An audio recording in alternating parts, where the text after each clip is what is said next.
Hello, I invite you to a journey within yourself, a journey towards peace, towards quiet, towards inner joy. How to get the best out of this DVD? I suggest that first of all, you need to find the time and space. 2.5 hours, you need to find a place where you're not interrupted by calls and with your cell phones completely switched off. Find a quiet time and space and put on this DVD, and you will first hear a rendering of Indian classical music by Dr. Rupal Shah. This music will relax you, will calm you, will prepare you for the talk that is to follow. Hear this talk with an open mind, and it will explain to you the concepts on which the entire meditation technique is based. After this talk, you will have a guided meditation which you can follow with me. Finally, there are some question and answers from the live audience. This was recorded in the Other Song Academy of Advanced Homeopathy in Mumbai on April 13th, 2018.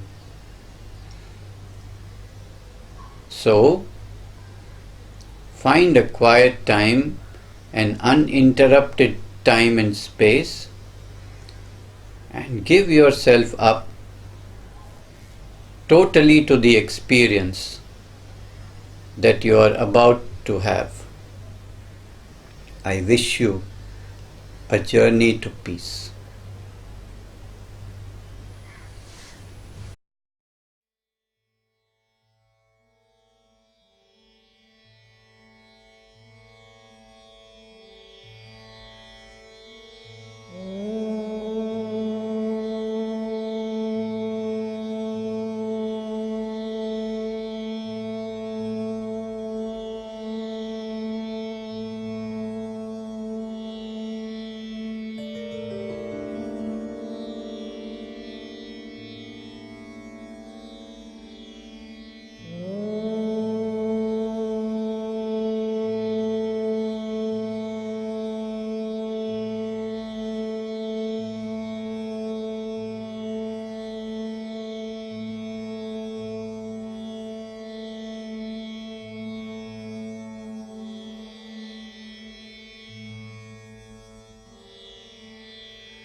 Ah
Welcome.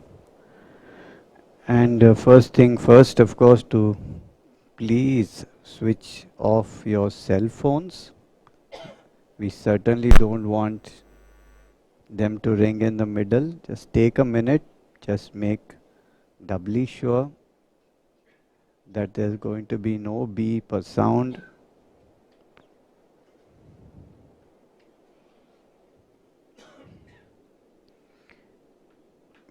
Almost all of us, we are looking for peace, we are looking for freedom from stress, we are looking for, one would say, peace of mind,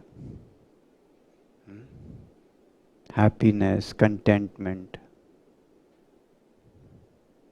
tranquility, calmness.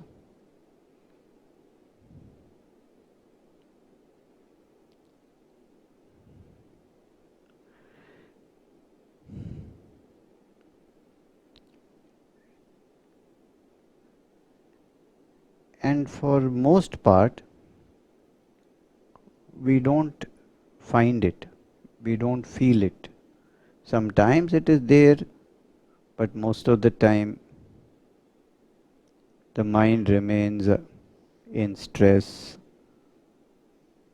tension, emotion, anger, grief, sadness, disappointment, fear.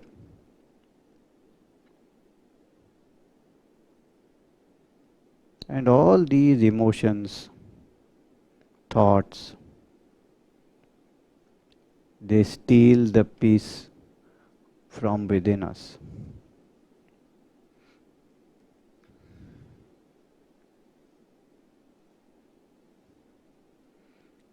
So, how to find this peace?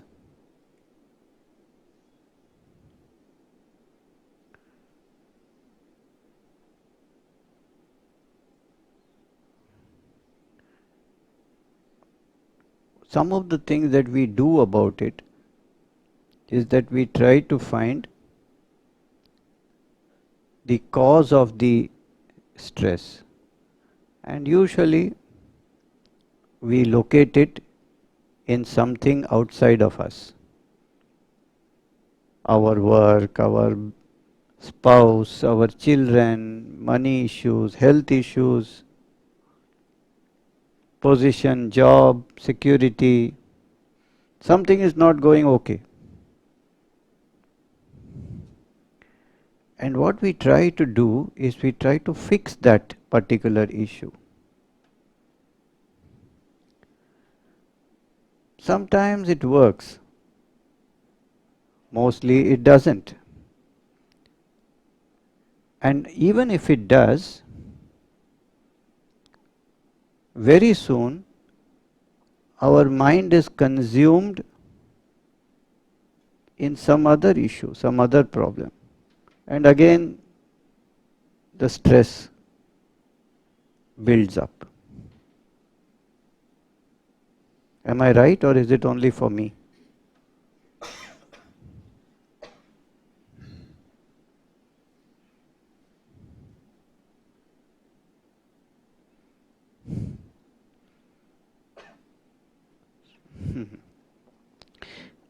Then there is another story here. Sometimes, when we look deeper into our own selves, we realize that many of these emotions arise out of our own sensitivity, our own pattern of perception and reaction. We say, oh, I'm so sensitive. What people say hurts me a lot. I'm such a nervous type. I get very, very anxious about small things. I'm such an irritable type. Small things make me very angry. That's my nature.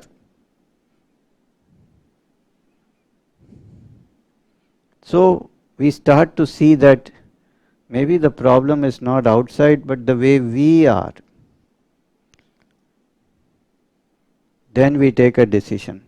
From tomorrow, I am not going to be sensitive. I am not going to get upset. A decision that has an effect for about 20 minutes.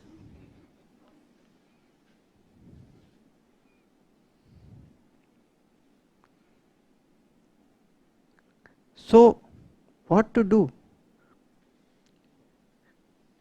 You are not able to change the outside. You are not able to change the inside. So, how do you find peace, if at all? That is the question.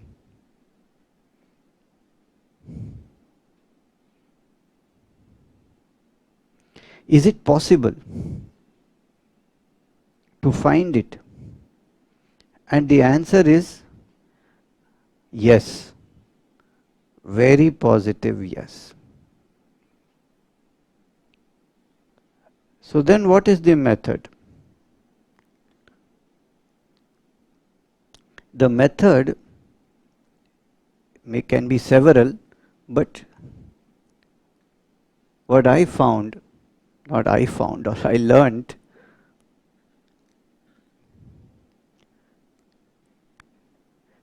is a 3-step process. There is nothing original in what I am saying. Everything is said by other people. But I found that it worked for me. So I am just sharing it with you. Maybe it helps you. What is this 3-step process? The first step is to realize that the entire stress, the entire tension, the entire emotion, the entire anxiety and anger and whatever you can think of, it does not exist outside. It is not in that table or in that chair or in that person. The entire emotion lies inside this mind of yours. Everything is going on here. Nothing is outside. Everything is nice and peaceful. But inside your mind, the whole noise is there inside your mind. This is a very, very important step. That the world is how you perceive and react to it. It's all inside. What is going on inside you?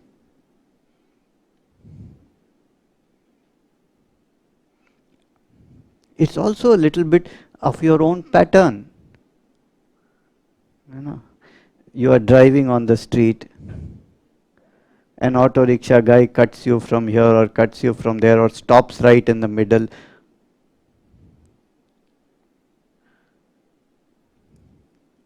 How do you react? How can you do like this? And this auto rickshaw guys are so bad and they're spoiling the whole traffic and that's the whole menace. And you open your window and scream two abusive language at him and it's created the whole turmoil inside. Another driver in exactly the same situation, he says that's how the auto rickshaw guys are. What to do? You got to be careful.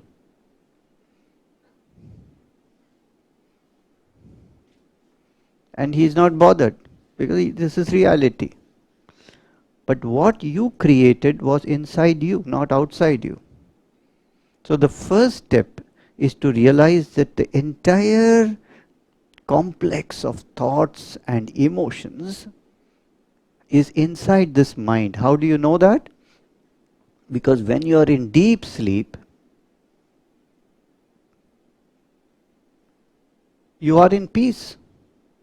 There is no thought, no emotion, nothing is happening. When the mind wakes up, the whole activity starts.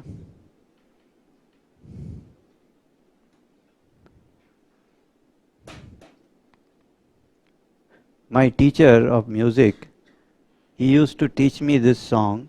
चंचल मन निस दिन भटकत है ए जी भटकावत है gym मरकट तरु डार डार पर लटकत है ए जी लटकावत है.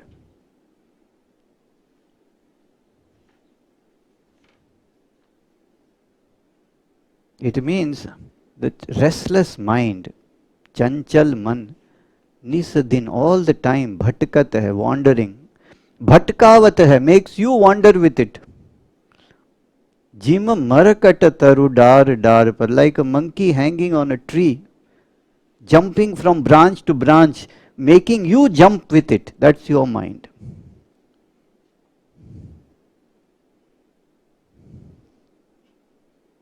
When the mind is not working, you are at total peace, deep sleep.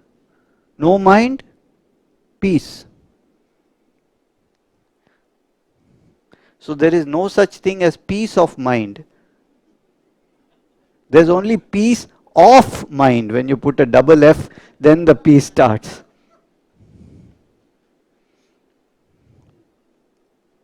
Mind is never at peace, never at rest. And what is the function of the mind? Mind has a function. Like the heart has a function, the lung has a function. The lungs' function is to breathe, get oxygen. The heart is to pump the blood all over the body. Like that, the mind is our computer. What it does, it records things, memory from the past, and uses this memory to plan for the future.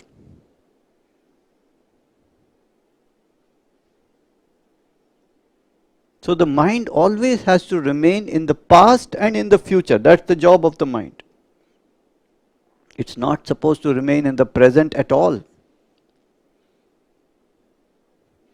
Just like your computer uses the data that you have stored in order to help you plan for the future. But what do we do with the mind? We use it for everything it's not supposed to be used for. We store every kind of past unpleasant memory and every kind of future anxiety. So mind has to be used in the way it is supposed to be used, as a computer. But the thoughts and emotions that the mind generates, the patterns of your life, your sensitivities, they take over and do not leave you any space to be in the moment.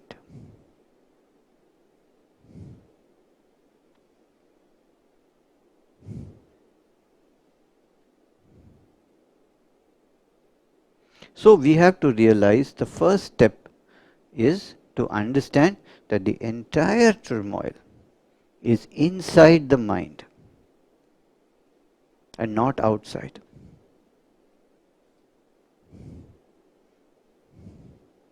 This is really bad news for people who can blame their husband or wife for all the problems. It's not there, it's inside you.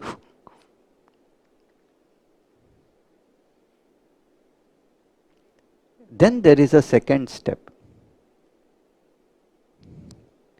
That second step is that you take distance from the mind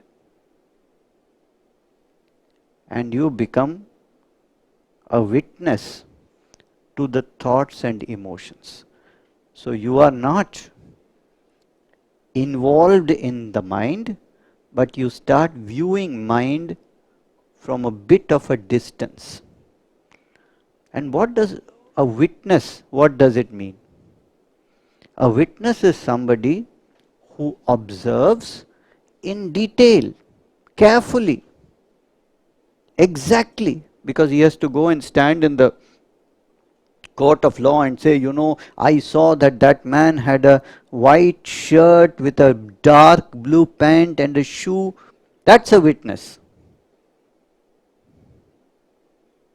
So, witness is somebody who observes very carefully, deeply, but he is not involved, and secondly, he does not judge, he does not form an opinion, he does not differentiate whether what he sees is good or bad, whether he likes it or dislikes it, whether he wants it or don't want it. He is a dispassionate observer, but a very careful observer.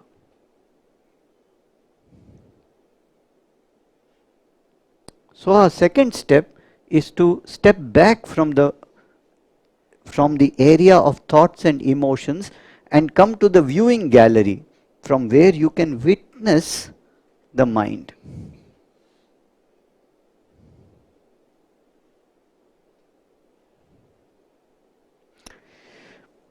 If I were to give you an example, you imagine that your house is a building of 3 stories, 3 floors. On the ground floor is a discotheque, constant discotheque. Loud music, dancing, movement, colors, sounds, alcohol, everything, whatever you want in the discotheque, it's your choice. It's constant. The second floor of your house, or the first floor you can say, has got a very relaxing chair, a recliner. You can just recline back, relax, and there's a television right in front of you.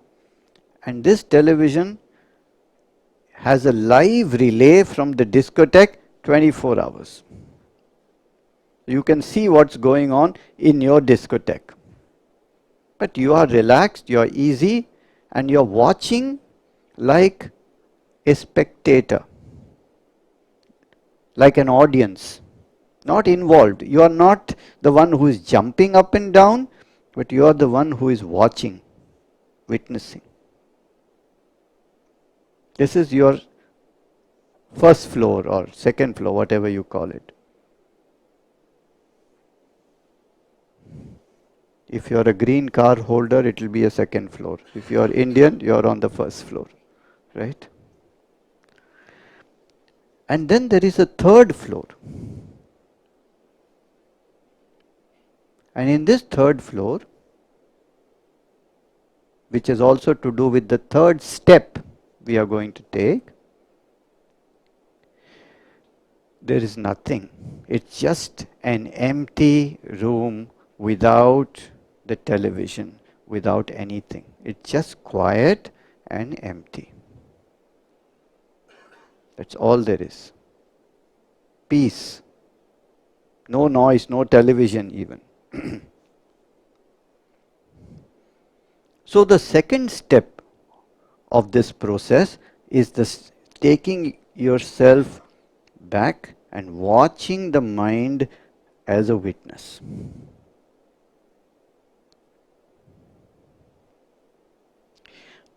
What happens when you do that? When we do the process after this talk, we will do it right now. You will observe that when you become a witness, your breath will slow down, your thoughts will slow down, your body will become relaxed. You will feel the tension from your body easing out because you are no longer participating, you are just watching. This itself will give you peace. This will give you a lot of peace, just witnessing. In Hindi we call it Sakshi Bhav. In Bhagavad Gita it would be called Upadrashta, the one who watches.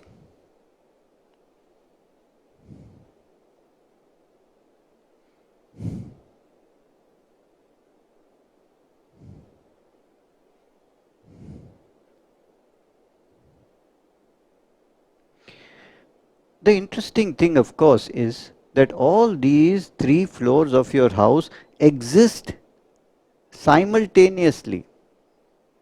It's not that when you step into your witness area, your disco will stop. No, no, no. The disco will go on. The thoughts and the emotions will not stop till you are awake. When you sleep, they will stop. So the thoughts and emotions will continue. But your consciousness will now not be located there, but you have shifted who you are to the witness floor. And that will give you relief, that will ease you. While the thought's still going on. But this is not the last step. The last step, or the third step, is the third floor, in which there is nothing and there is no witness. What does this mean? You are not your mind, you are not your thoughts, you become the witness, and then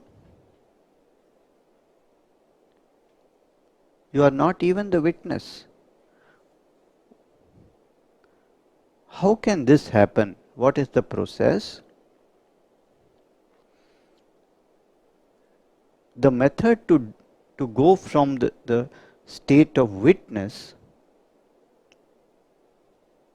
to the state of no witness has to do with asking yourself a question. And that question is, who is the witness? Who is it that is witnessing? You say, I witness. I am the witness. I am witnessing my mind. But who is this I? Who is witnessing the mind?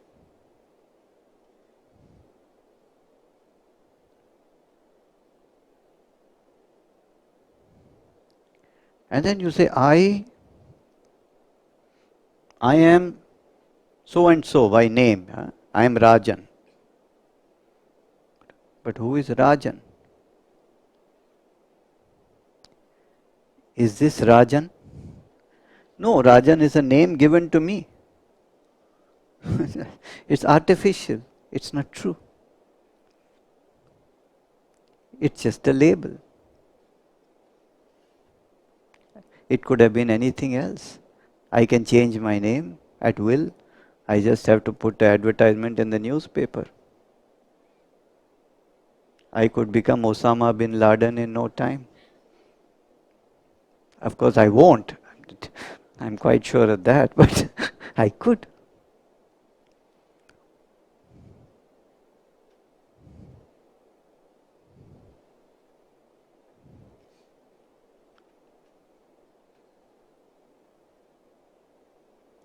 Then, who am I?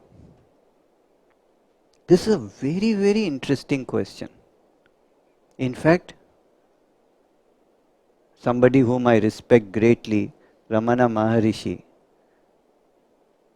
he says, this is the only question you need to ask. Let's give this question a little bit of a thought. Who is this one called I?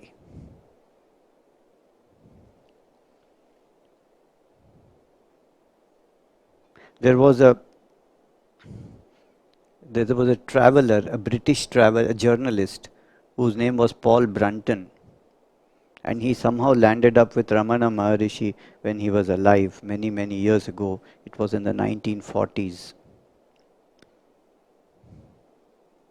And Paul Brunton says to Ramana Maharishi, can you guide me on a spiritual path, or can you let me know this or this? And Ramana Maharishi said to him, who are you? The man said, I'm Paul Brunton. And he said, that's your name. Who are you? He says, I am a journalist. The Maharishi said, but that's your profession. Who are you? So, I'm a British. Oh, but that's your nationality. Who are you? He said, I'm a man. He said, that's your gender. Who are you? And Paul Brenton said, this guy is crazy. He doesn't understand what I'm saying also. I'm explaining who I am. He doesn't understand. So he left him and traveled all over India, and somewhere he got the idea, maybe that guy was the only one who made sense. And he went back and never left him.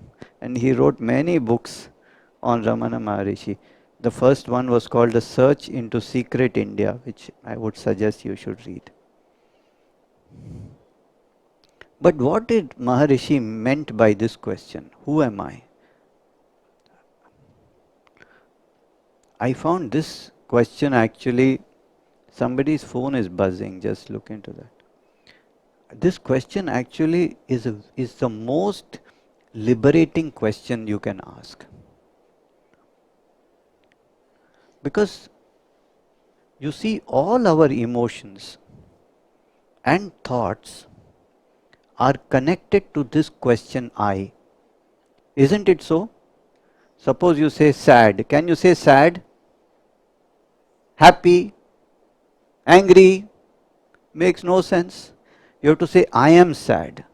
I am angry. I am happy. I think. I feel. I want. I don't want. I like. I dislike. I hate. So behind every thought and every emotion that arises in the mind, there is a sense of I, to whom this thought or emotion occurs. Is it yes or no?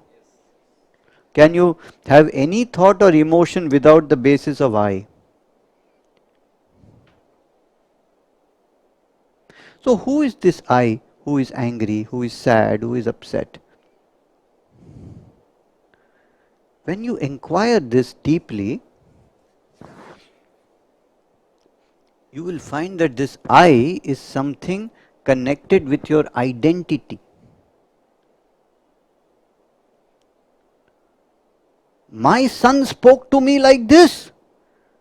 I who have done so much for him. He has no respect for me as his father. I am angry.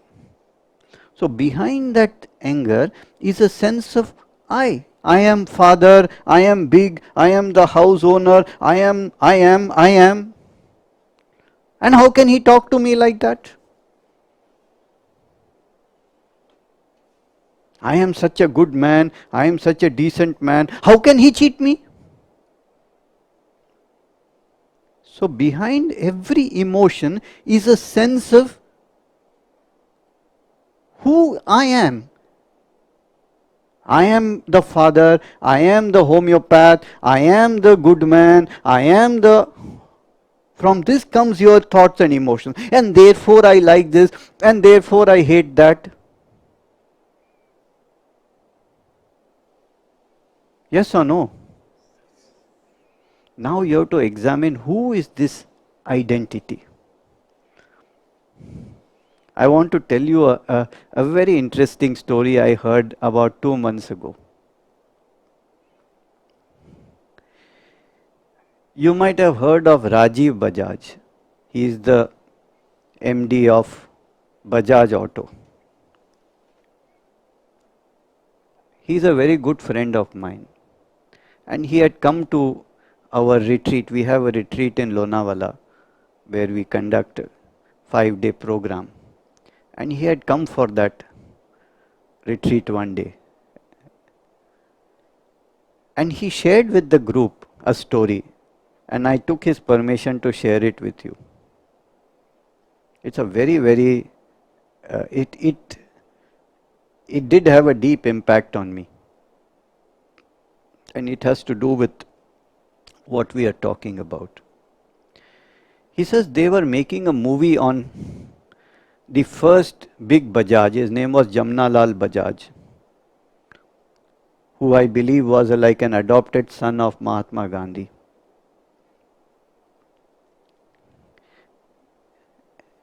So the story starts with Rajiv Bajaj in his young age,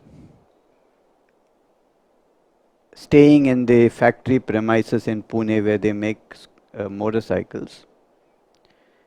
Not many friends he had, so he used to play with the watchman. You know how children play with the watchman. The watchman's name was Subhash. So he was friendly with Subhash, they used to play and all of that going on. Then, when this movie was to be made many years later, Rajiv Bajaj traveled to Rajasthan along with the movie team to locate the house where Jamnalal Bajaj was born, because it all starts from there. And he shared with us that this house that he was born was a hut, a very humble hut that belonged to a very humble farmer.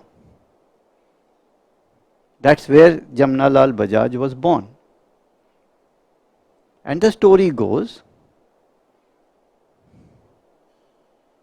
that this little child, whose name was probably not even Jamnalal Bajaj at that time, whatever his name was, he was the son of a very humble farmer, very poor man. And he was playing in the street outside of the house. And there passed the horse cart of a very rich Seth. And that Seth, when he was crossing this, he saw this child playing. He stopped his horse cart, went inside the house of that hut, because he asked the child, "Where's your house?" So he went inside. The farmer and his wife were overjoyed to see such a big Seth walk into their house. They said, "Atiti Devo Bhavaha, please sit down. What can we offer you?" And the Seth said, "I want that child." Because he had no children. So, "I want that child."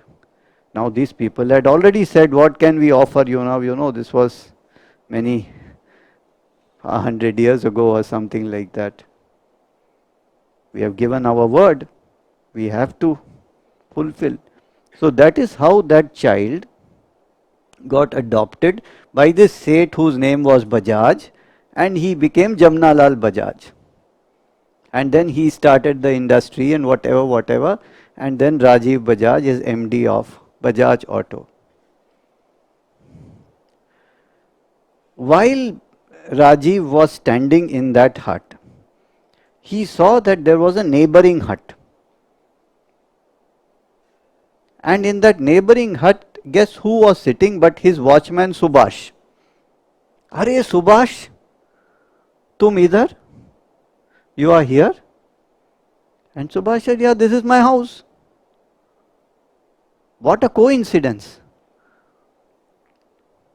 And he said that that was Rajiv's moment of realization that if instead of this Jamnalal, Subhash's grandfather was playing outside that day, Subhash would have been MD and Rajiv would have been the Chaukidar. Can you imagine this realization of what your identity is? Who are you really? You are a product of your birth, your family, your surroundings, whoever. That's what puts you in that position. Why I am homeopath? My father was homeopath. Am I really homeopath? Is that my identity? Or was it given to me? Identity is a concept. It's an idea. It's not real.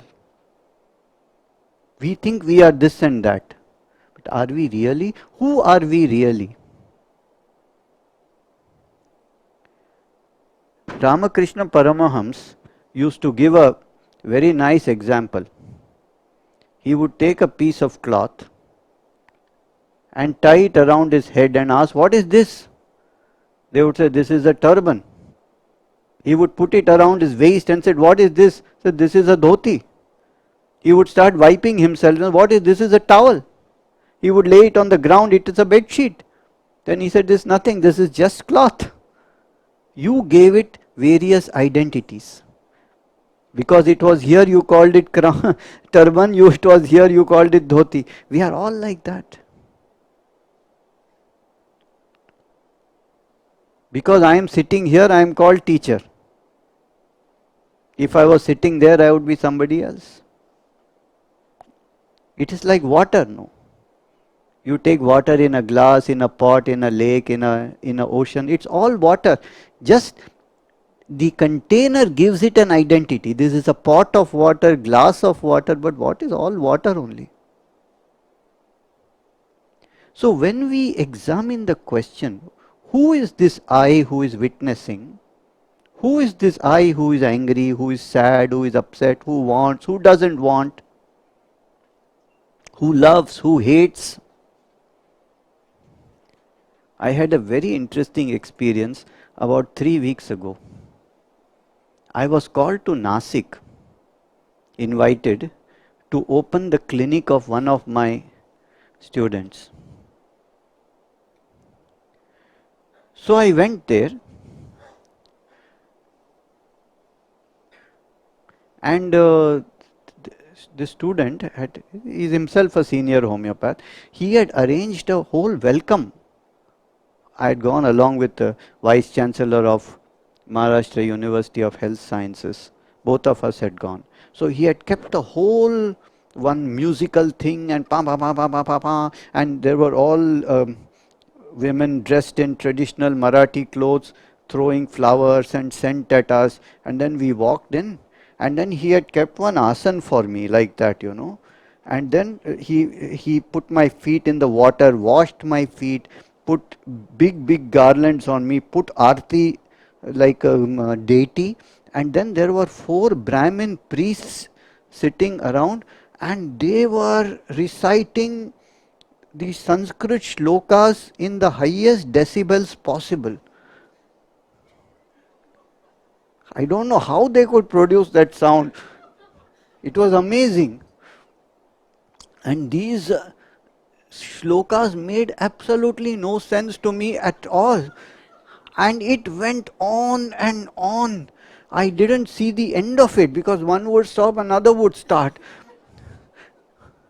And honestly, I don't believe in that at all, because it doesn't make, I'm sure it has meaning, but what doesn't have meaning only hurts my ears. And so here my feet were being washed, huge garland, aarti was, I could even imagine it was my funeral. For all you know, the priest could be reciting funeral mantras. I wouldn't even know that. So I sat there for 40 minutes with that big garland and decibels of noise coming into my ears. And I was getting so agitated. I said, where have I come to be stuck in this place? Can't even move out of this.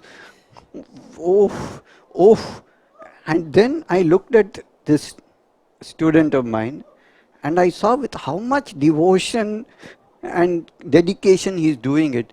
And then I realized, you see, my father was an agnostic. He neither believed nor disbelieved. We didn't do any rituals in our house. Right? And my student there came from a completely different background. They completely believed exactly in what they were doing. I thought to myself, if I was born in his place, I would be doing exactly the same thing. who is right and who is wrong. And if I don't like it, it's because of who I think I am. The elevated knowing. I don't believe in all this mumbo jumbo. I am a modern scientific guy. My identity creates my emotions. But that identity is not real. It's who I think I am, or who I was taught to think I am, and who I believe I am. This is all belief systems. So who is really you? It's not your name, it's not your profession, it's not your belief, it's not your language, it's not your country. Everything changes, right? All of this can change. So who is the one that does not change? That which does not change does not have a name, nor a profession, nor a position, nor a gender. Even gender can change nowadays, isn't it true? I could be a woman tomorrow. You never know. So all of this could change. What is that which remains unchanged? That which remains unchanged has no name, no form, no birth, no death, no time, no space. So when you keep asking the question, who is this I to whom the thought and the emotion occurs, you will come to a point, oh, this I is an identity which is a concept. It's not real. That's what the Hindu philosophy calls as Maya. And when you come to that point, when you realize that I, which you think is I, that one that has a name and a form and a birth and a death, is not real, at that point, the question, who am I, has no answer. It simply dissolves the questioner. It gets rid of the questioner. Because who is it who even wants to know? It's only the mind that wants to know. The mind who thinks I should know. Because I am a very clever guy, I have to find out. So when you cross that barrier of this I, then there is no I. There is no questioner. There is no witness. Then what remains at that point? When this little I disappears, this little Rajan, this little homeopath, this little whoever, Indian, when this little I dissolves, then you become the pure water. Then you become everything. You become not this limited pot of water, but you become water itself. You become the ocean. And then the distance between the experiencer and the experience disappears. Because there is no I experience peace, it becomes I am peace. Peace is who I really am.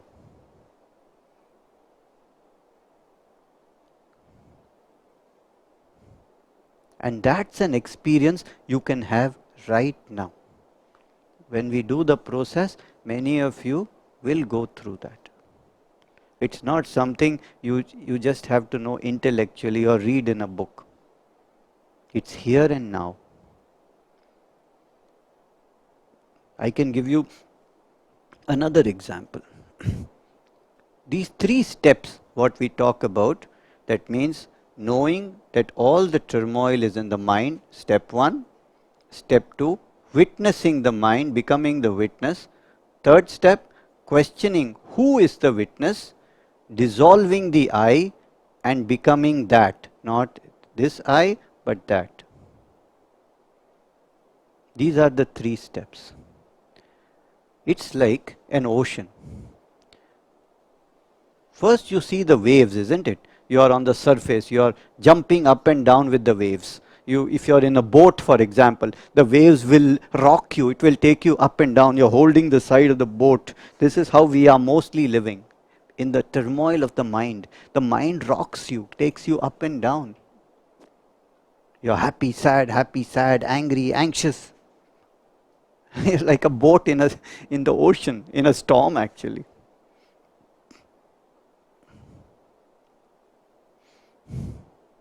The second step is to go 5 meters below. Imagine you go 5 meters below the waves. And what you can experience there, you look up, you can see the waves still, but you are not jumping up and down. You are in a position which is relatively peaceful. You can still see the turmoil, but you are in a more quieter place. That is the witness. But when you go 150 meters down, there is no waves and no witness. There is just peace. So somebody asked a wise man, he said, I want peace, what should I do? And the wise man said, get rid of the I, the want will automatically disappear. Because it is the I who wants or don't want. When I and want disappear, then peace is left. So I want peace, just remove the I, the want will go with the I, peace will be you. It's absolutely true.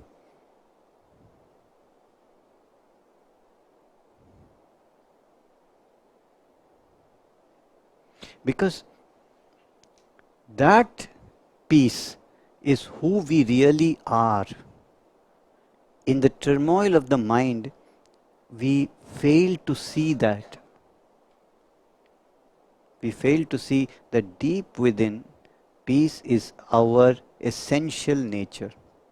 And it's not we feel the peace, but we are the peace. We are eternity. We are time and space continuum. We are beyond birth and death.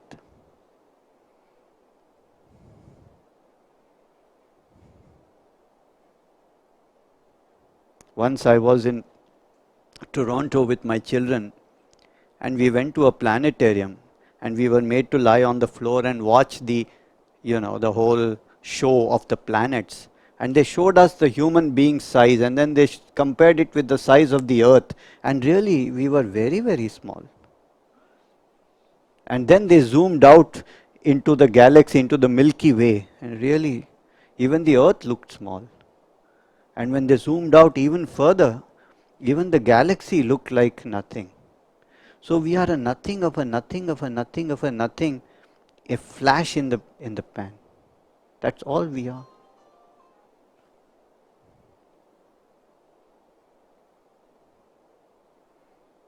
And then comes the reality of death. Because exactly 5 minutes after you are dead, when they make sure that you are dead, आएगा तो नहीं ना वापस? They ask the doctor, सचमुच गया ना? हाँ, doctor बोलते हैं हाँ सचमुच गया. Then they call you the body. Shall we move the body now? Body is getting cold. Body will start smelling. That consciousness should always be with us. We are all going to disappear sooner or later. None of us in this room is going to be there. Yes or no? I hope so. Let us keep that awareness with us. And then you understand that we are simply a part of creation. This I, oh, how dare he talk like that to me? What the hell does he think he is? Who does he think this one is? Really? You are that big? That permanent? That strong? Are you sure?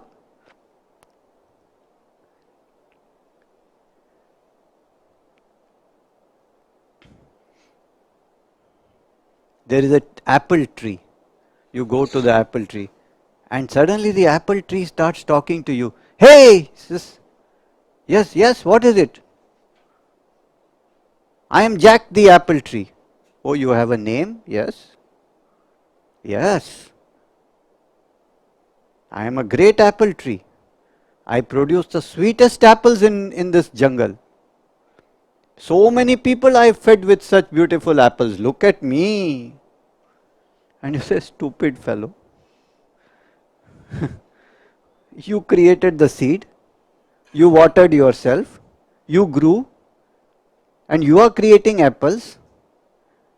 Try creating oranges tomorrow and tell me. You can create oranges? You can't help it. You have to produce that apple. That's who you are. That you are a part of that creation. We can't help but who we are. Why are we taking so much proud? I am Rajan. I am the great one. I am the... Arey? Did I create myself? Did I educate myself? Did I water myself? Did I feed myself? So where is the ego? Dissolution of the ego is the greatest step towards peace. This ego is our illusion. It's a maya. That's how we think we are, the concept. That's the last step. The dissolution of the I will ultimately result in peace. And that's who we are.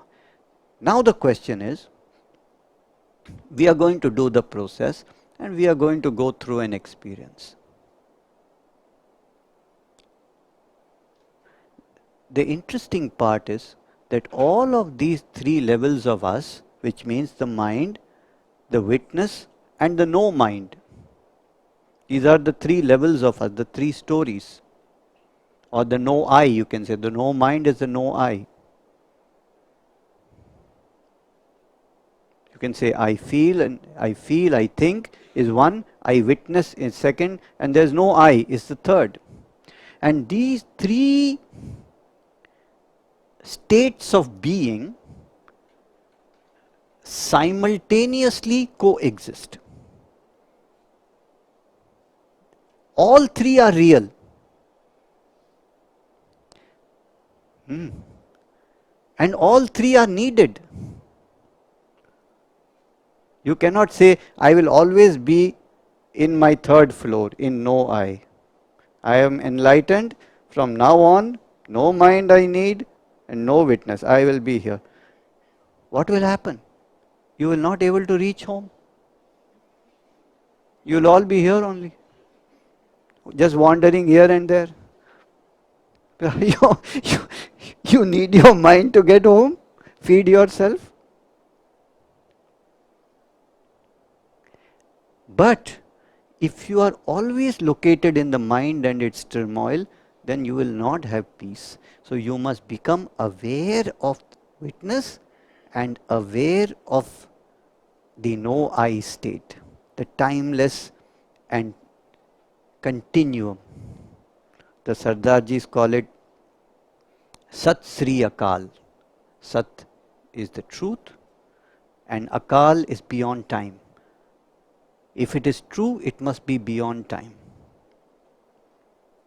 That's what you may experience today, a sense of complete loss of time and space. You will not know where you are, when you are, or whether even you are.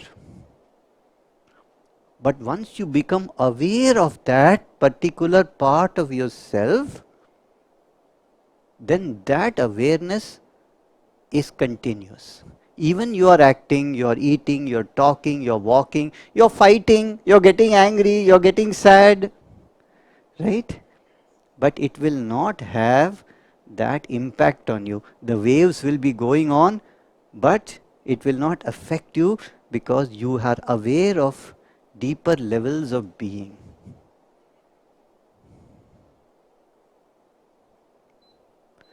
So, meditation is not something that we do, it is something that we actually are. That's the idea. Now, we'll start with the process itself.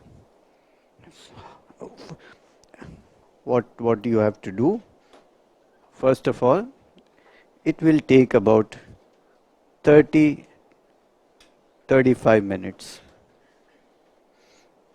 You will not know this time once we start, so don't worry. The idea of telling you that is to find a comfortable posture. If you want to sit anywhere on the floor also, you are welcome. If you find a place next to the wall, lean your back, you can sit on the chair, any comfortable posture. Only not to lie down because you will fall asleep. Sleep is the only thing you have to guard against. Because why you have to guard against? Because we are almost conditioned that the moment we stop thinking, we think it is time to go to sleep. It's either we think or sleep. I mean, there's no in between. The state of meditation is the state of being fully awake while you are in deep sleep, or being in deep sleep while you are fully awake. So it's that state in between that is meditation. So you have to remain fully awake, but at the same time not function from your mind. What else? Where do you function from? And how can you cross the mind? Is a very, very simple answer.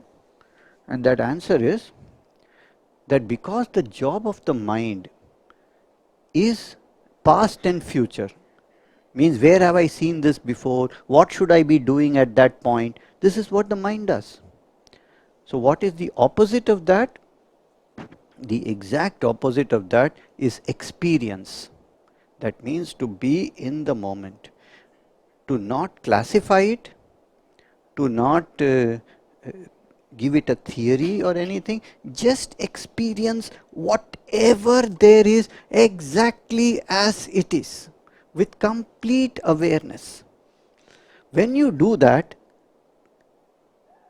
you are automatically negating the mind, you are going away from the mind, because the mind has no role in experiencing. You might have noticed that when you are in real experience, your mind switches off. You go to the most beautiful place and look, and the mind stops. Isn't it so? So the mind has no role in pure experience. So the idea of meditation is also to experience and to watch it.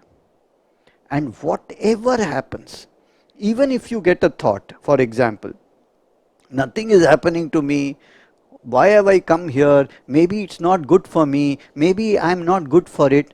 Very good. Watch this thought. Even it's a negative or positive, whatever, watch it.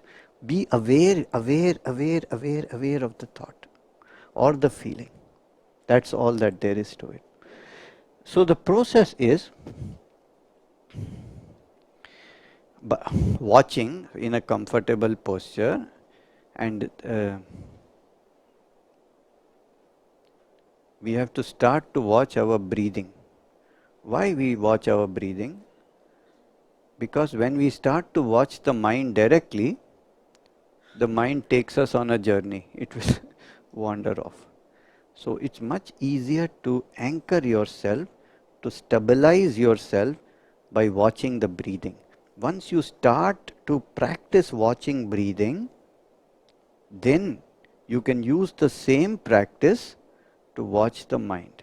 The same process has to be transferred to the mind. And when you transfer the process to the mind, if the mind wanders off and you are not able to stop yourself, then go back to the breathing. Stabilize yourself. Breathe, breathe, breathe, watch, watch, watch. And once your mind gets focused on the breathing, then again go back to the mind. Alternate. If you are able to keep your thoughts steady in the mind, you don't have to go back to breathing afterwards. So this is the technique. So What we will do is we will slowly close our eyes in comfortable posture.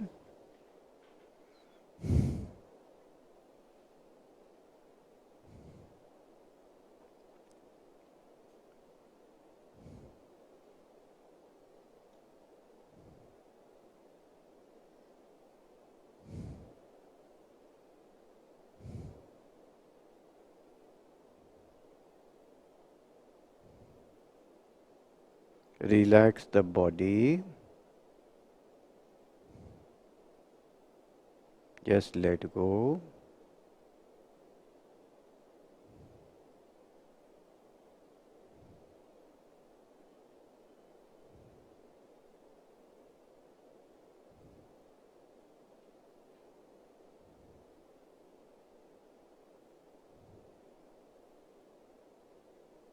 And slowly put your attention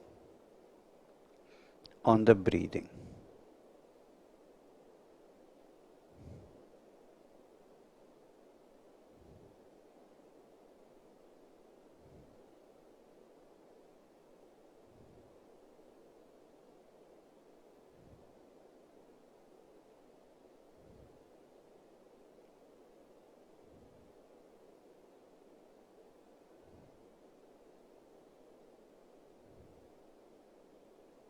The breath is going in through the nostrils into the lungs.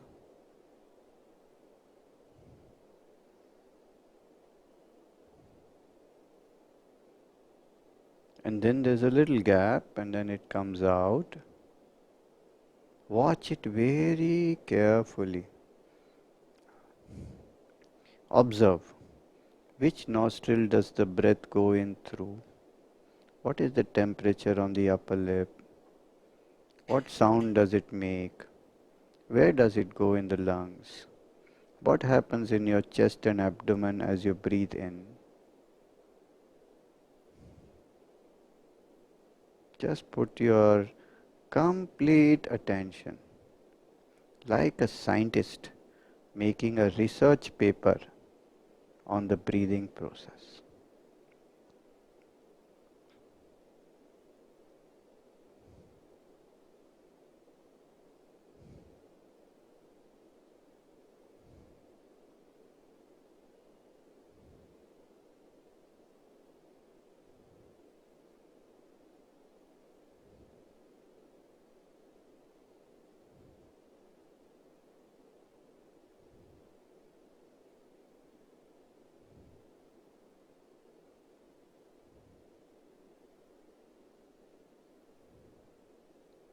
As you do that, you may observe that some thoughts come to your mind. If they do, just observe the thought and let it go. Don't chase the thought. Don't give energy to the thought. And then bring your attention quickly back to the breathing. Try to keep your attention focus on the breathing. How fast or slow is it? How deep or shallow it is? What happens in your hands and legs when you breathe? You don't have to change the breathing. You don't have to breathe deep or slow or fast. Just whatever there is, watch it.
So you start with the statement,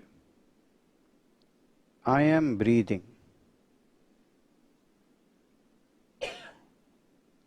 And then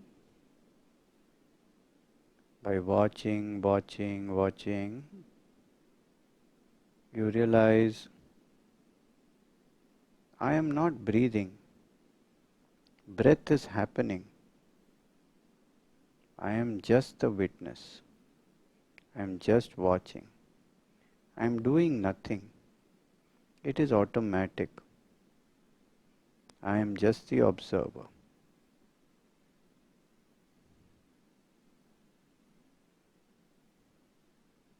I have taken a distance from my body, from my breathing. I am no longer there. My consciousness is not in my body, it is in the witness.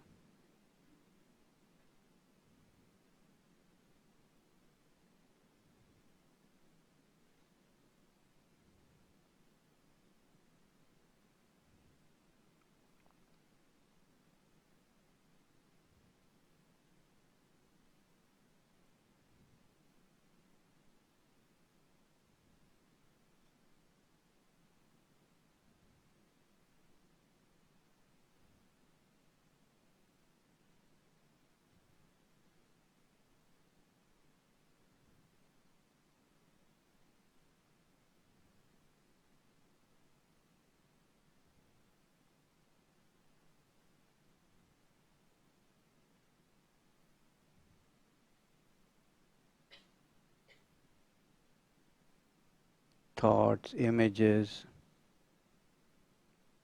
they may come to your mind. Just watch them, let them pass, and then back to your breathing.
Breath is going in, breath is going out.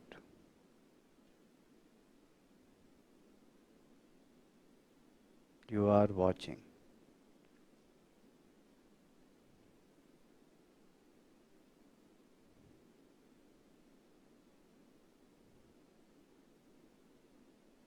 If there are any sensations from the body, for example, your hands, your back, your legs, your head, your skin, the temperature, the touch,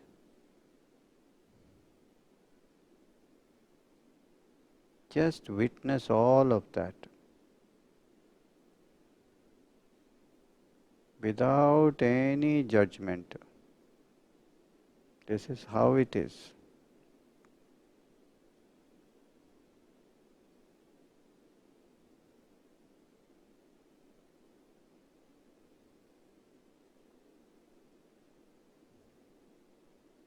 And then come back to watching your breathing.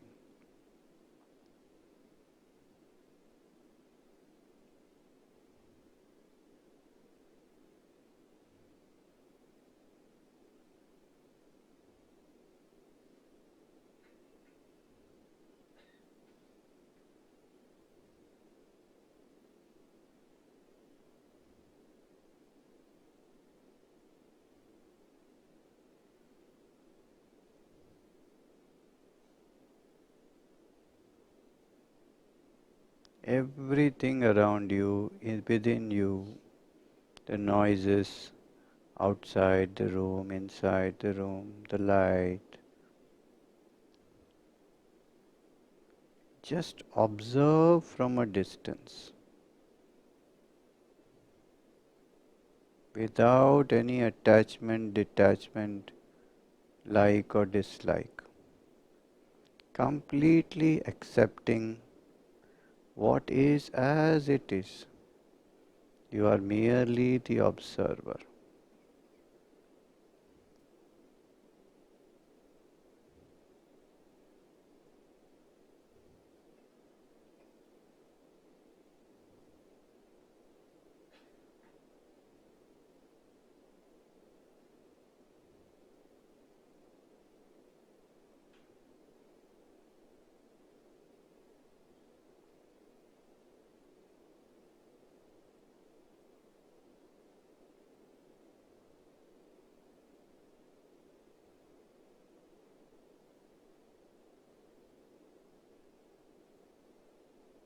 Without classifying anything.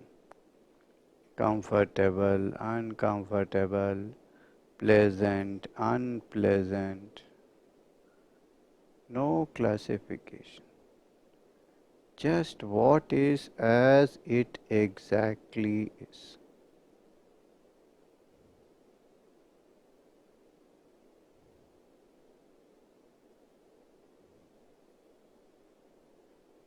Full attention on breathing.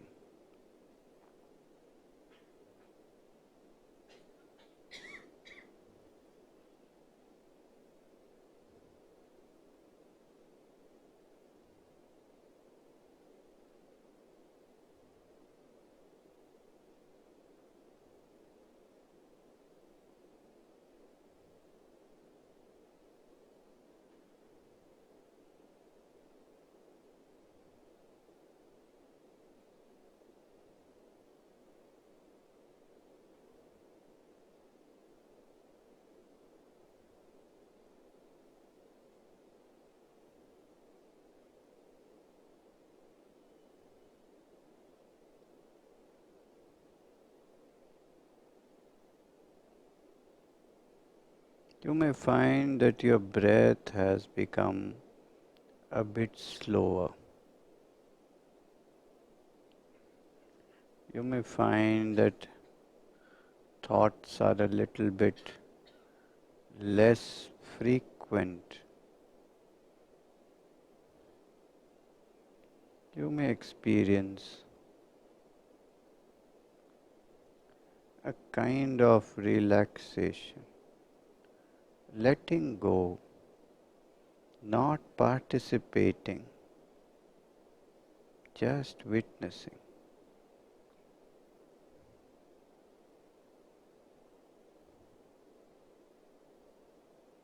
Just let go. Don't try to control anything, plan anything, think anything. Just observing.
Now,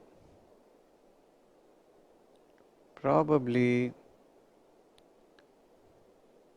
you can now focus on your breathing more and more. You can shift your attention to your mind. Actively, we will now watch the mind. Keep attention on breathing constant. And from that point, being aware of the breathing in and breathing out,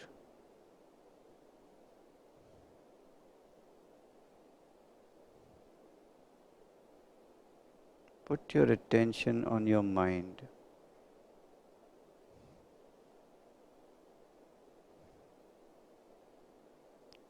And you will observe that there are thoughts and emotions.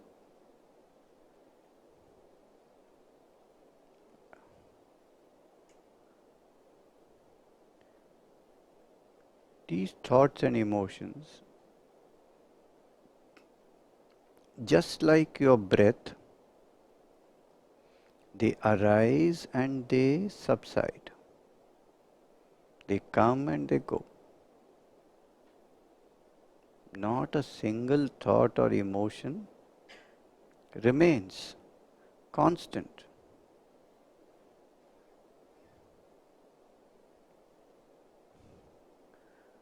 So you become a witness to these thoughts and emotions. Do not hold on to them. Do not participate. Do not give energy. Do not chase them. Do not plan on them. Just watch. Just say, oh, okay, this thought has come and it's gone.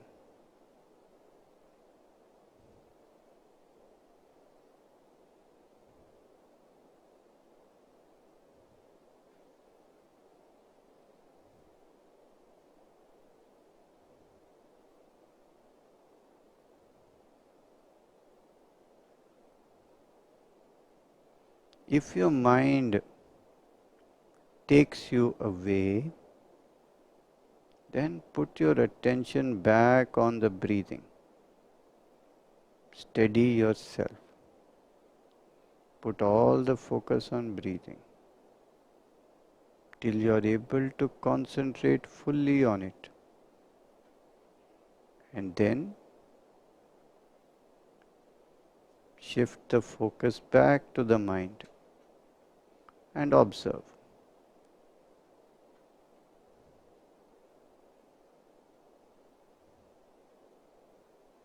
Let go.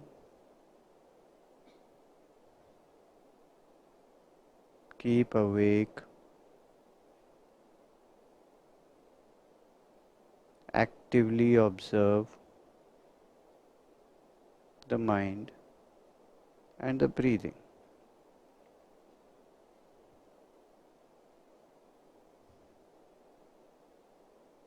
So you start with the feeling, with the thought, I am thinking, I am feeling.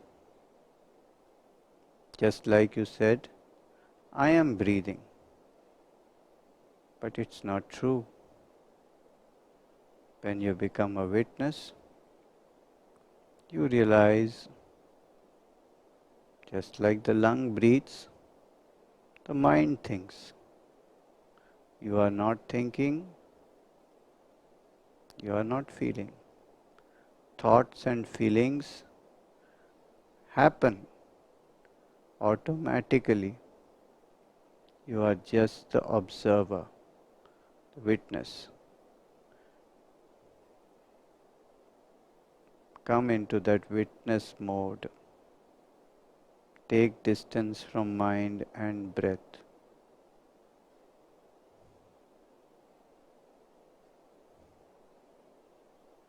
Don't participate. Just be the observer.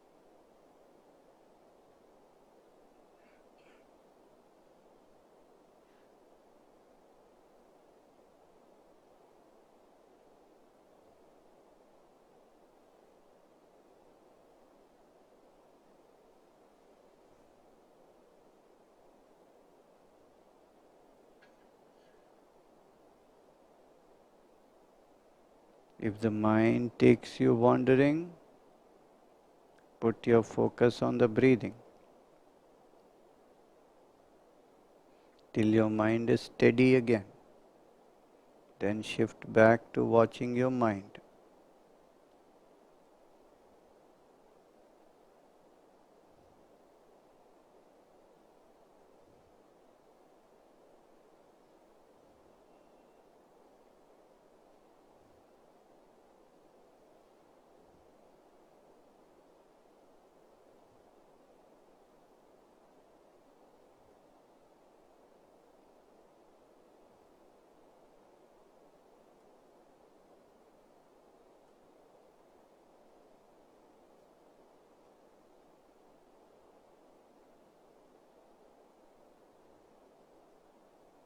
You may notice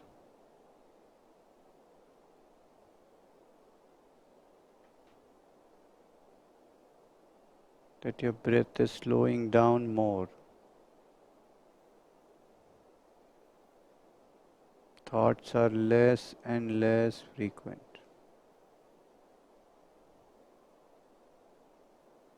That you are feeling more relaxed, less stressful, easier.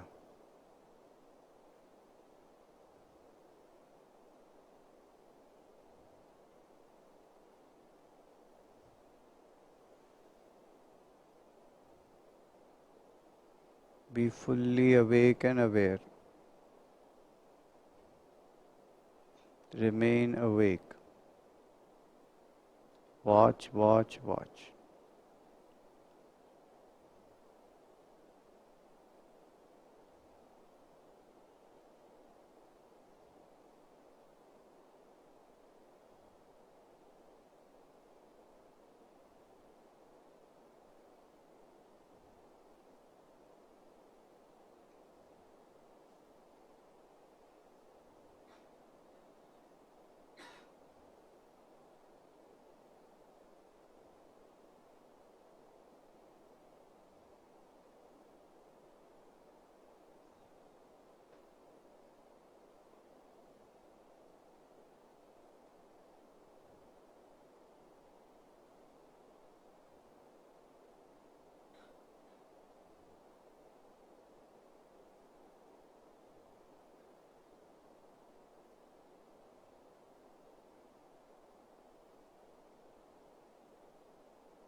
Now we'll take one more step.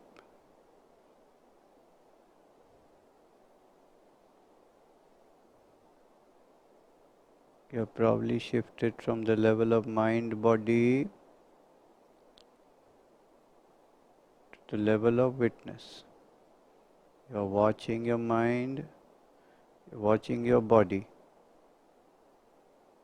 You are watching from a distance without emotion.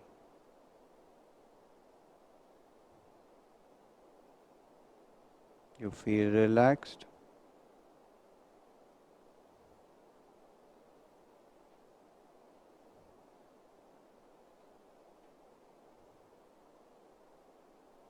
Now ask the question, who is the witness? Who is it who is watching? Who is it who says, I am watching?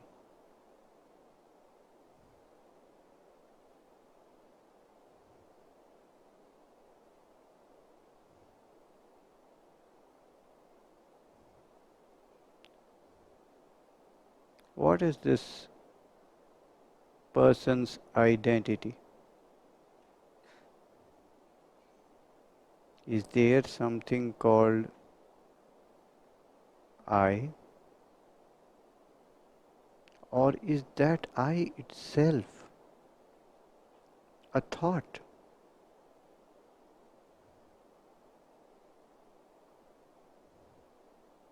A thought created by the mind that I am so and so.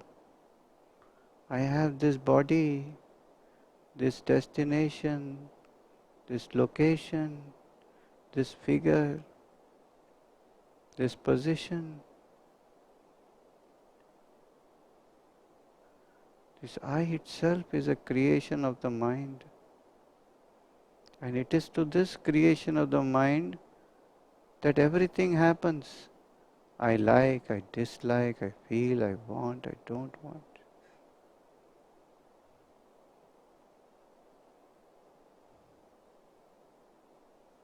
That I itself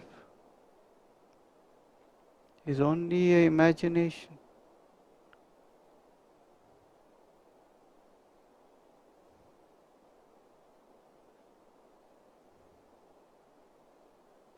Go beyond it.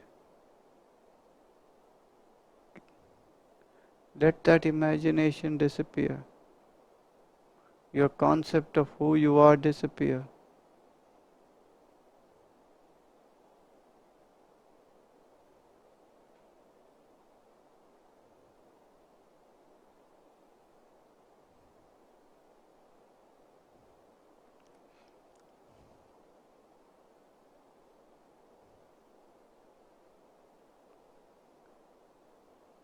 That concept is the last thought or the first thought. Let that concept disappear. It's a part of the mind. When you are in deep, deep sleep, there is no concept, there is no sense of I. There is only silence, only peace.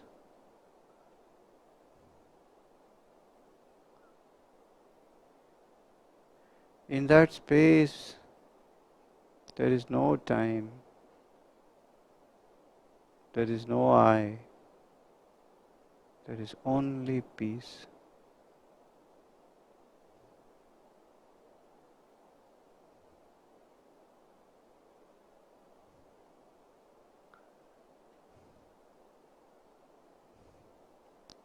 That sense of I, this form, this name, this figure, this image, this photograph, this is a creation of your mind.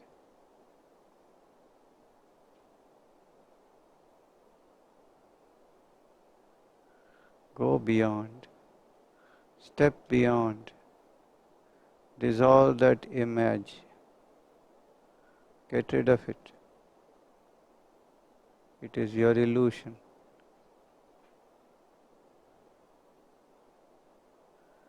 The only truth is peace. Be the peace.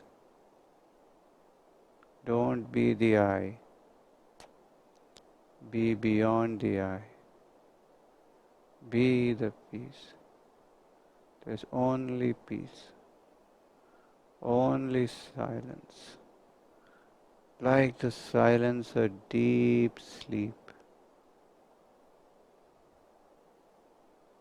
Don't experience it. Just be it. When the I goes, you become the peace. Be the peace. Let go the I.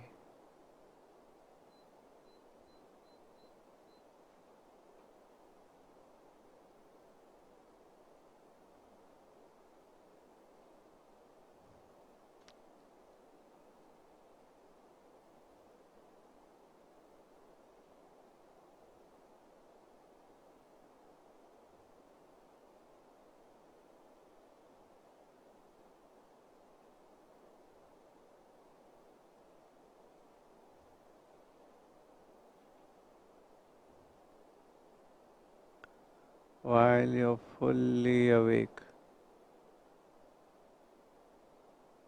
you are in deep sleep, deep peace. Your mind is far, far away.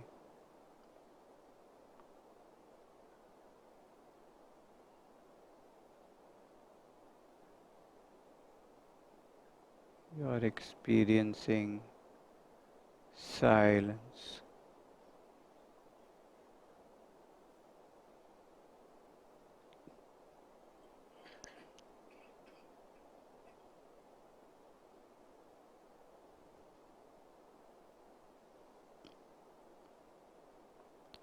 This silence is always within you. It's a place you can access any time, all the time. Let go. Surrender the I, your sense of identity.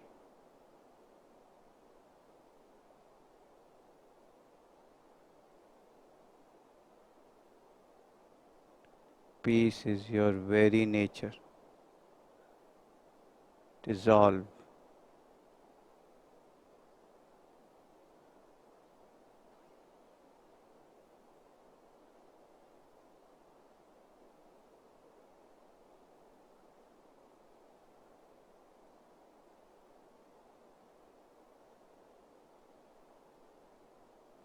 You don't have to witness anything. Just be. You don't have to do anything. Just be who you are.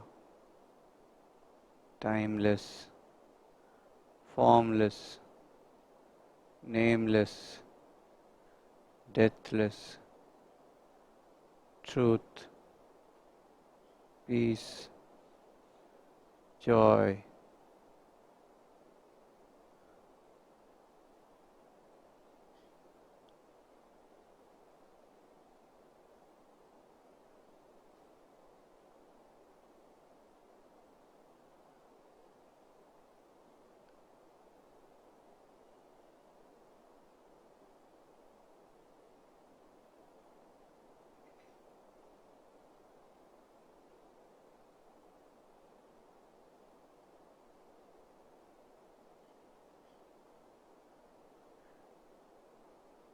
Deep within yourself,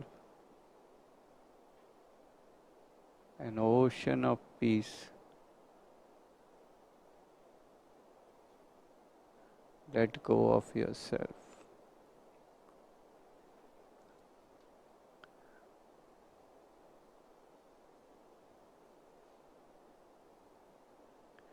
You are like a pot of water in the ocean. The water inside and the water outside is the same. The spot is the I. Break the pot. Become one with the ocean.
Now, slowly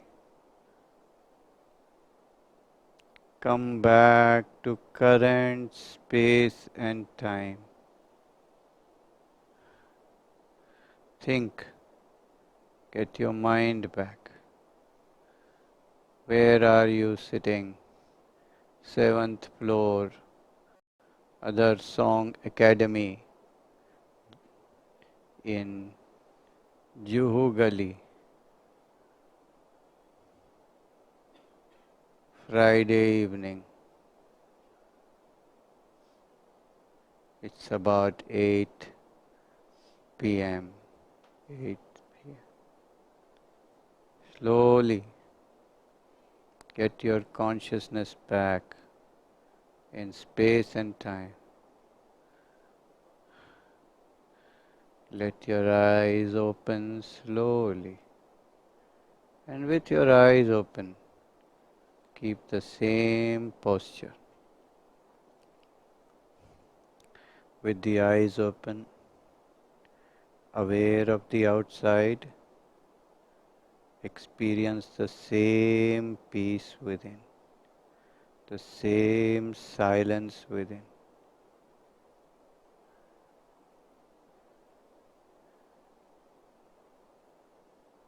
Fully open your eyes, experience the same silence within.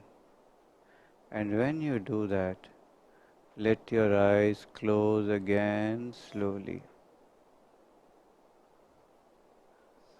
And then go back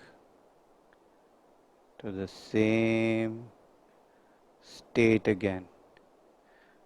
The third floor of your house, the place of peace, tranquility, and silence.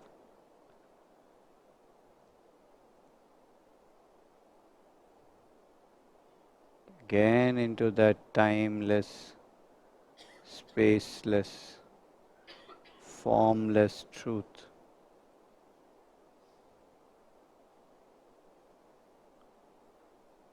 Where you feel the oneness with all creation.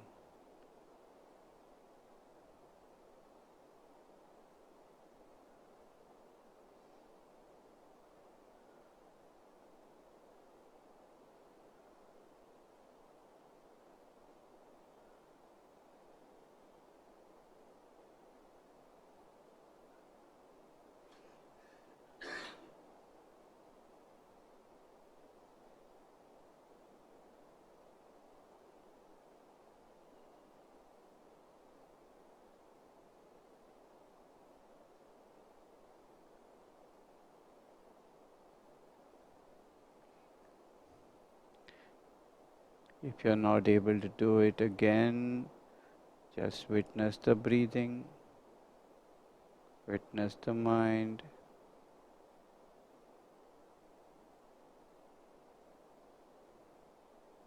Come to the position of witness.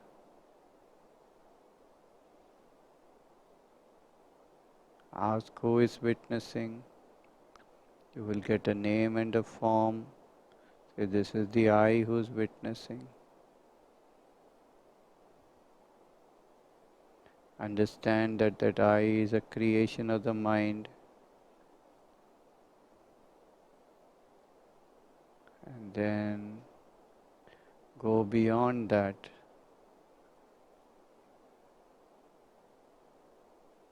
And you will go back to that place of peace.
Now slowly, once again, bring back your consciousness to current time and space. Imagine the room you're sitting, the chair you're sitting on, people around you, and when you're fully here, let your eyes open, and then you can stretch your limbs and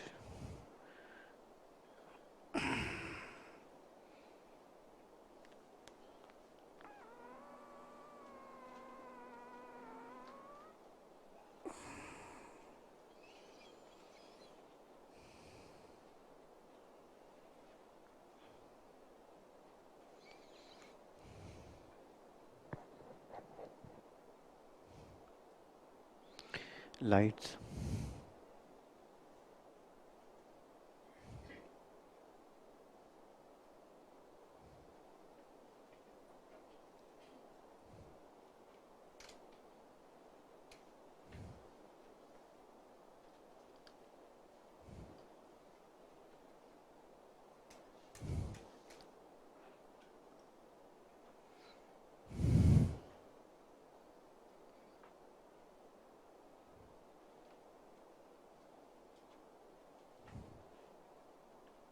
AC करो.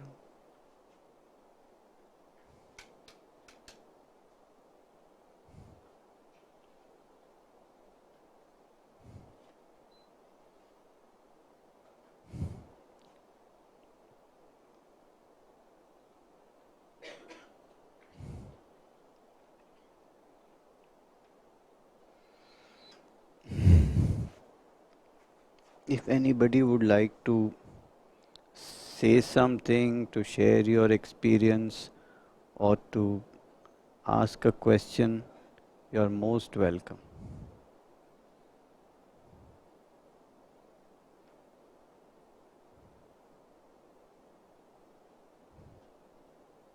Mic तो उधर पीछे.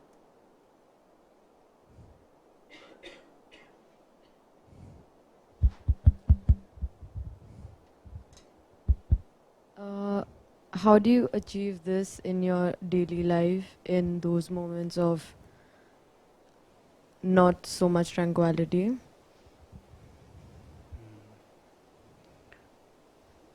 But before that, what was your experience here? Oh, I just asked my question. Great. I did have a sense of oneness with everything towards the end.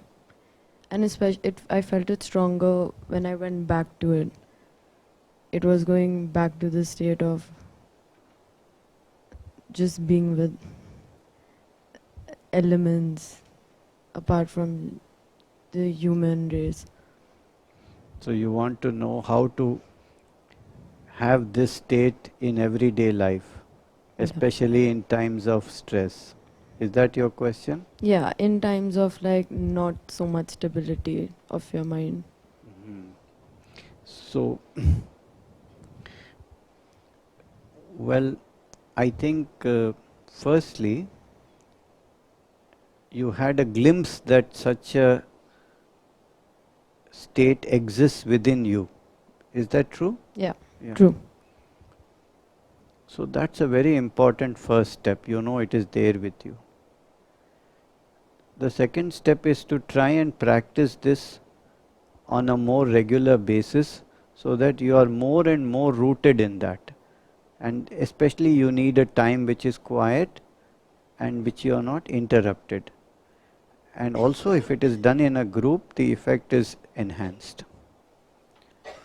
So this is the second thing. Once you are more and more rooted in that, then it becomes almost constant.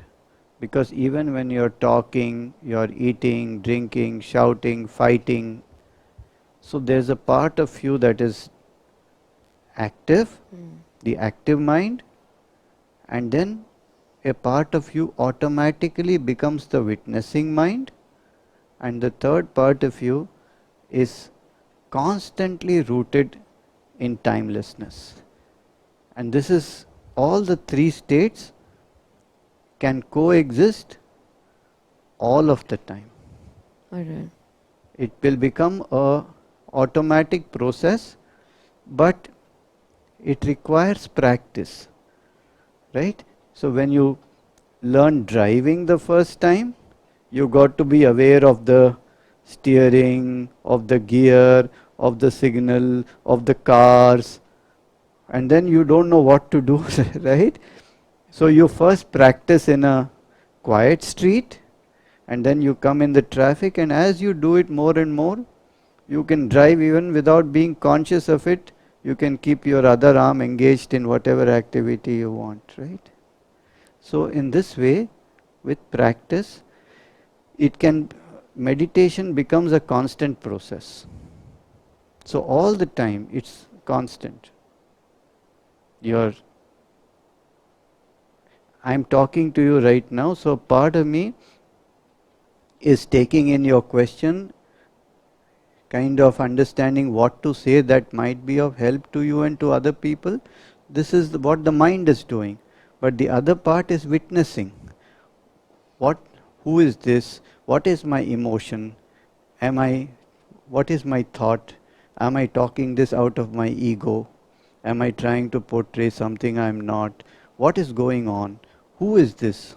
And the third part of me says, bullshit to all this. I am fine. I am at peace. Thank you. Okay.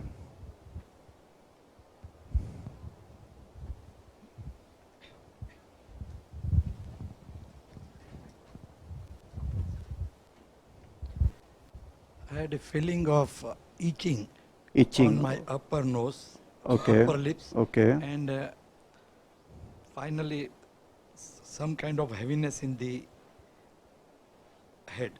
Okay. This is I experienced today. This Okay.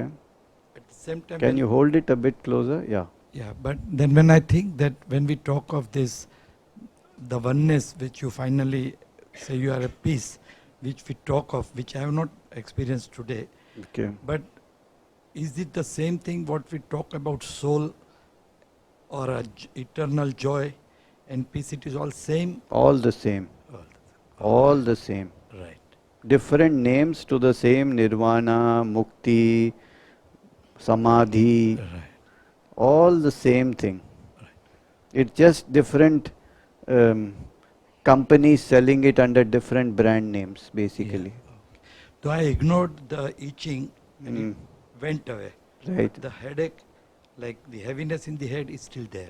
So what you need to do when you experience the itching or the heaviness, so then you have to take a step back and become a witness of the itching and of the headache.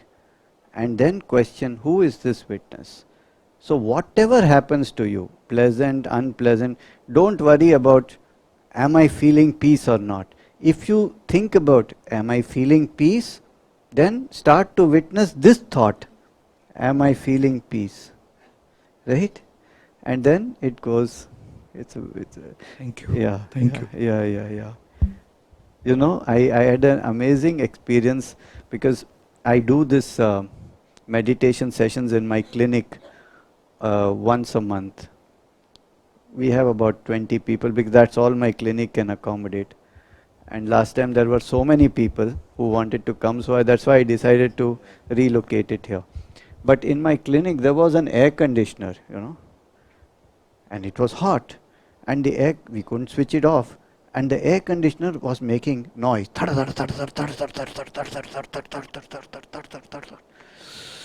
Oh, I said, shit, today the meditation is finished because of that air conditioner. And that air conditioner is due to my stupid, inefficient clinic staff. And then my whole mind went on the noise and on the anger with the clinic staff. And today there's no meditation for me or for anybody. Thanks to this. Then I thought to myself, this air conditioner has been put there only to test me. There's no other reason. Let me use this as a test case to see what I can do with it. Can I use it? And then I said, yes, if I can meditate despite the air conditioner, then I think it's good. So what I did, I completely put my attention on the noise and on my emotion with the anger. What did my clinic, inefficient staff? I started to observe the noise and the emotion. And slowly, I became a witness. And I even became a witness to my thought that today there will be no meditation, that it's all finished. So the mind is having this thought, this emotion, right? And I became a witness. And then became quieter and quieter and quieter. And I went into a quiet space. And you'll never guess what happened. The air conditioner became quiet as well. By the time we got done with the meditation, there was no noise. So it's very funny. So what I'm saying is anything that you get is fodder, raw material to become a witness and then to meditate. So when there's a quarrel, when there's a fight, when there is a unpleasantness, it's a very good opportunity to go back to witness what's happening, and then slowly you get quieter, and then you say, who is this one who is witness? And then a form comes up, one figure, one face, one position, one this, one that. Oh, this is my mind, forget. And then there's complete silence. So, How many of you could experience peace in the meditation? Can you put your hands up? Just to ask a question, because in my little intimate thing I ask personally, but because too many people, how many of you felt it would be good not to open the eyes? It felt so good, I don't even want to come back. Did you feel that, some of you? Yeah. I often feel that myself. so they say that people who are very religious, priests and saints, they experience peace. Well, And not all of them. We have good examples. well, it is said that way. Yeah. And we also see that they are more composed in their day-to-day lives. Or so that is my question number one. What's the question? That the meditation responsible for that inner peace or whatever status of state of mind that they achieve? My second question is connected to this. That is why can I place it? No, I get Together. confused, so I will answer the first Okay. question. Well, it's not what a person is as a saint or a priest or a whatever. You don't have to be that. You have to just disconnect from who you think you are, and then whatever you do, you can be in a state of peace. Unfortunately, I have treated a lot of priests and saints, and I found them not very peaceful. So it's not automatic. But yes, a person who's in a spiritual journey and is used to meditation and this attitude will be more at peace than other people. And how do you know who it is? It could be anybody. It could be somebody normal, looking normal with a shirt and a t-shirt and whatever. But how do you know that this person is at peace within himself? The only test is how you feel in the presence of that person. I knew, one Dr. Rohit Bhai Mehta used to walk into my room in my clinic, and I felt so much peace just in his presence. And not only me, I've heard at least 30 other people say exactly the same thing. A lot of people will say that. They say somehow, and then you feel attracted towards that person, because when you go in his presence, his peace is infectious. And that's the only way you can identify who is on a spiritual journey and who is not, in my understanding. Okay. What's your second So my question? second question is this, that you said that when we practice meditation, it becomes a part of our life. For example, a part of us is at level 1, a part of us is at level 2, and a part of us is at level 3. So does that mean that the part of us which is at level 1 reacts lesser than Yeah, what it would be? absolutely, absolutely. The entire sensitivity and reactivity is greatly reduced because the other parts are so in your consciousness. The world will not move you so much. Yeah. I've never sat for so long. Eh, Never sat for so long. Forget meditation. Even sitting for so. Okay, I got your message. And I don't know how this time just passed. Okay. I felt like it's just been 10 minutes. Okay. Okay, there were times when my mind was going here and there and so many other questions. But there was this one time when I could feel the phone vibrating. I don't know if it was for real or if it was just my hallucination. No, no, that was also a test case. I normally make one phone vibrate so that people know. These are things we have to do, like the air conditioner thing. No, but Yeah. then, like you said, I was amazed when you gave the example of the air conditioner. What I did is I tried to sync my thoughts with the vibrations of the phone. And the moment it stopped, the thought process just stopped. And it was amazing. I completely forgot about that particular moment. And then there was this one phase where I was completely lost and blank. There was no thought. And suddenly there was a thought of not thinking anything. And that just changed everything. And then I was back again. So I don't know how do I put this, but even when you have no thought of not thinking anything, is that a thought? And how can you avoid that? Any, any moment when you have the word I, it means that the mind is active. I think, I don't think, I have a thought, I have no thought. It means still you are in the level of the mind. So that phase when I was in no thought, In when no I was thought. that was And there was nobody having no thought. In that phase, was there somebody no, who? there was There was nobody. no one There was having no thought. I don't even know the duration of Yeah. that phase of even if I was there for 5 minutes or 15 minutes, I don't know what Right. that was. So that was the phase when you were in level 3. In level 3, there's no one having a thought or no thought. Right? Thank you. Okay.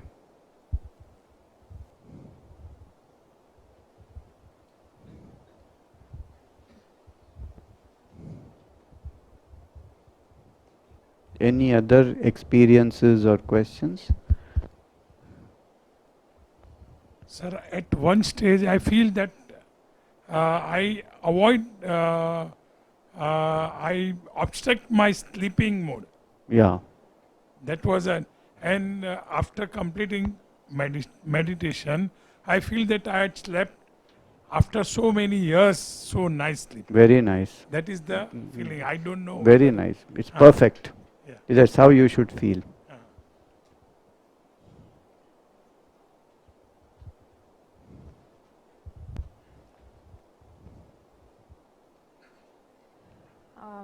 There was a part where I got to a place of my mind was constantly racing. I was hearing everyone in the room, someone was coughing or walking or even a phone buzzing. And I was getting so annoyed with that. And I was like, oof, I just wanted silence. And then, of course, I became the witness that I'm getting upset with these things around me. Very good. And then when you said to, I'm experiencing peace and I am peace, I did go to a place of just no thought, nothing. It was completely blank. And I was, throughout this whole meditation, I felt so hot. Like, I was like, why they put the ACs off? I feel like I'm constantly just sweating over here. That was part of the thing also. And You have to observe the. I we did create all of these I things. See, felt we this work very throughout. hard on this. Last time we introduced mosquitoes. We had to go and get them and put them in the room. And there was a point where I felt I had no control. I felt that I've stopped breathing. I've come to a place where you said breathing automatically happens. You're not breathing, breathing happens to you. And then I got to a place where I felt I'm not breathing, but I'm still there. I'm not conscious of this in and out of my chest or stomach. And I felt my whole neck was just automatically turning. I wasn't doing it. And it came to a point where it started hurting. Then I realized, oh, my whole face has automatically just turned to the right. And then when you said open your eyes for the first time, and I came here, but I couldn't go back into that state very easily. So this is just my experience. I have one question. Like when people have problems and all, they say you can go to a quiet place and try and get an answer or solution through meditation, or you can get like inspiration, like for an artist and all, you can use meditation to be inspired. How can we, as I'm an artist, how can I use this better for inspiration or getting creative ideas or any ideas or concepts or anything? Well, Can it be used? I really don't know the answer to the question. I just read some things that there are certain waves in the brain. So you have beta and then alpha and then uh, theta and then delta, right? So they say that when you go into a meditative process, you come to the deeper levels, you come to the theta waves or the delta waves, and this is where creativity gets its stimulus. This is what they say. But I don't have the experience of that. But in my understanding, it is the ego that is the biggest obstacle to inspired creativity, because our ego comes in the way. I want to do, I have to do, I have to perform.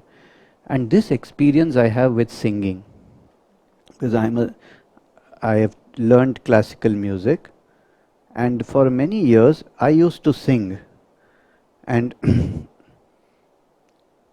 my neighbors would complain. They were kind enough not to complain, but I could imagine them complaining in their house. So in any case, I really thought I was a singer.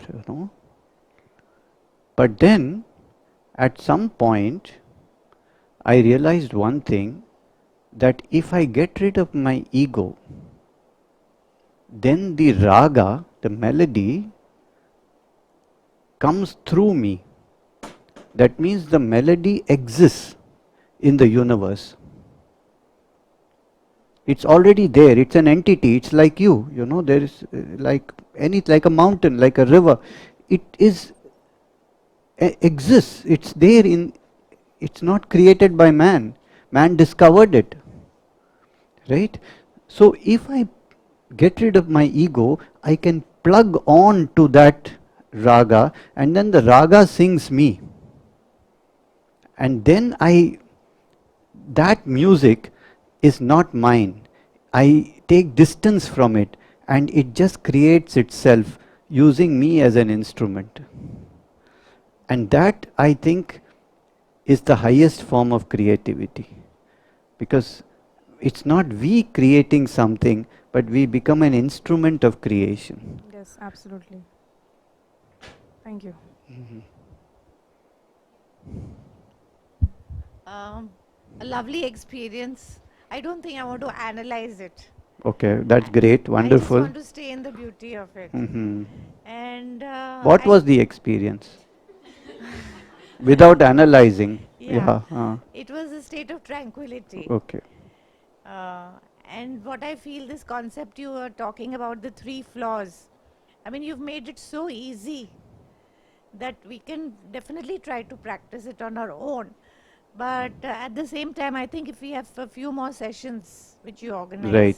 The next one is on 1st of June. Okay. Over here? Same time, same place. Okay. Great. So I think we need a little practice. You're welcome. Thank you so Mm. much. Thanks. And also there are 2 of my meditation videos on the YouTube. Okay. If you want to just put Rajan Sankaran Uh-huh. meditation, you will find my video, the same thing. And there's another called Be a Tree. Okay. That's also a second meditation video Uh-huh. on the YouTube. And I've written some of my experiences on meditation in a kind of an autobiographical book called Dog Yogi Banyan Tree, Mm-hmm. which you can see outside. So these are some resources I can offer. Super. Thank you so much. Okay.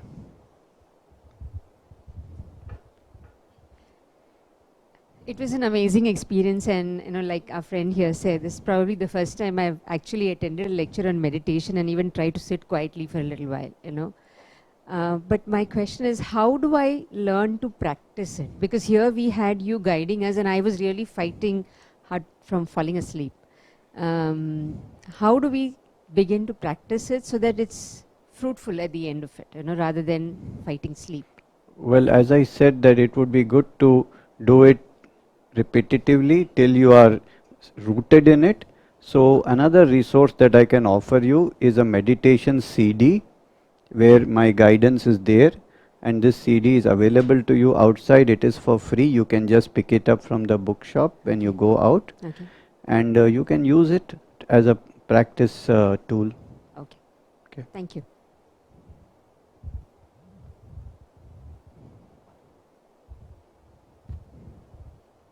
Good. I think that we had a nice session. Thank you so much. It was very good. So, nothing to thank me for. It comes from being, not from doing, and just the impulse to share something that helped. And we are all partners in this crime, what one can say. Okay. Okay.